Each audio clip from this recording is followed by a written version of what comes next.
নমস্কার, আপনারা দেখছেন বিজয় বাংলা। আপনাদের সাথে আমি রয়েছে আলোলিকা। চোখ রাখছি বিস্তারিত সংবাদে।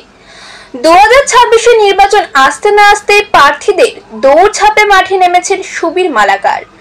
তিনি এবার বিজেপির হয়ে টিকিটের দাবি করবেন বলে জানিয়েছেন। তিনি বলেন, যদি দল তাকে টিকিট দেয় তাহলে তিনি এবার ধলাই বিধানসভা থেকে প্রতিদ্বন্দ্বিতা করবে বলে জানান। সুবীর বাবু জানিয়েছেন, ধলাইকে নিয়ে তিনি আরো উন্নতির দিকে নিয়ে যাওয়ার চিন্তাধারা করছেন। ব্যাঙ্গালোর, চেন্নাই, কলকাতা আরো বিভিন্ন রাজ্যে গিয়ে ধলাইয়ের ছেলেমেয়েরা কাজ করতে হবে না। ধলাইতে তিনি বড় বড় ইন্ডাস্ট্রি করার চেষ্টা করবে বলে জানিয়েছেন। তিনি বলেন, যদি দল তাকে টিকিট দেয় আর যদি তিনি জয়ী হন তাহলে ধলাইয়ের ছেলে মেয়েদের জন্য সবসময় এগিয়ে থাকবে বলে জানান সুবীর বাবু। আমি গত বাই ইলেকশনে আমি নমিনেশন জমা দিয়েছিলাম। বর্তমানে এবার আমি ট্রাই করছি যে আমি নমিনেশন জমা দেব এবং ভারতীয় জনতা পার্টির হয়ে আমি হয়তো আশীর্বাদ প্রাপ্ত হব ভারতীয় জনতা পার্টি থেকে। আমি সেই ধলাইটাকে আমি বিভিন্ন জায়গায় কোন ইন্ডাস্ট্রি বসাতে লাগে বিভিন্ন জায়গায় আমার মাথায় একটা ছক বসিয়ে রেখেছি। কারণ আমি আমার কনস্টিটিউয়েন্সির একটা ছেলেকে আমি যেমন বেঙ্গালুরে গিয়ে কাজ করতে না হয়, আমাদের মাননীয় মুখ্যমন্ত্রীর যেভাবে স্বপ্ন সমস্ত আসামের ছেলেরা যাতে বেঙ্গালুরু গিয়ে কাজ না করতে হয়, ঠিক সেই একই রকম স্বপ্ন আমি দেখছি আমার কনস্টিটিউয়েন্সির ছেলেদেরকে নিয়ে। আমি বিভিন্ন প্রজেক্ট নিয়ে ভাবছি।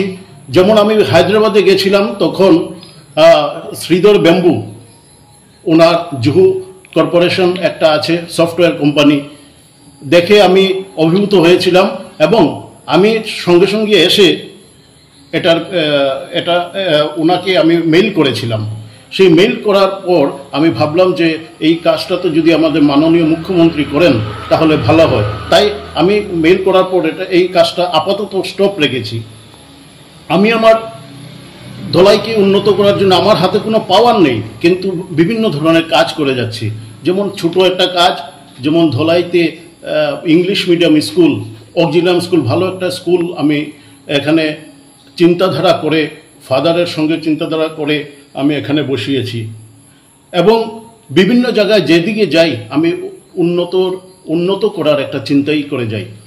যেমন বর্তমানে আমি মনিয়ারখাল চা বাগানে এবং রামমানিকপুর ভিলেজের মধ্যে একটা ব্রিজ আমি স্থাপন করার জন্য পরিমল শুক্লবৈদ্য মহাশয় উনি বলেছিলেন ওনার ফান্ড থেকে দেবেন, এবং উনি সাজেশন দিয়েছিলেন যে আমরা যদি বরাক ডেভেলপমেন্ট মিনিস্টার কৌশিক রায়ের সাথে কথা বলে যদি আরও বড় স্যাংশন করাতে পারে। ওনার সাজেশন মতে আমি গেছিলাম এবং মাননীয় কৌশিক রায় মহাশয় উনি ওয়ার্ল্ড ব্যাংকের থ্রুতে সেই ব্রিজটি একটা করানোর জন্য স্বাক্ষর দিয়েছেন, এবং এটা হয়তো আমি এটা দিল্লিতে আমি পুট করেছি এবং হয়তো এটা ইতিমধ্যেই স্যাংশন হয়ে যাবে। যে জায়গায় যাই, যেমন তুলারতল ভিলেজে গেছি, গিয়ে দেখি এখানে টাওয়ার নেই, সেখানে টাওয়ারের জন্য দিল্লিতে পুট আপ করেছি। ফাইন, তাহলে আমি যেদিকে যাই আমার শুধু উন্নতিই লাগে।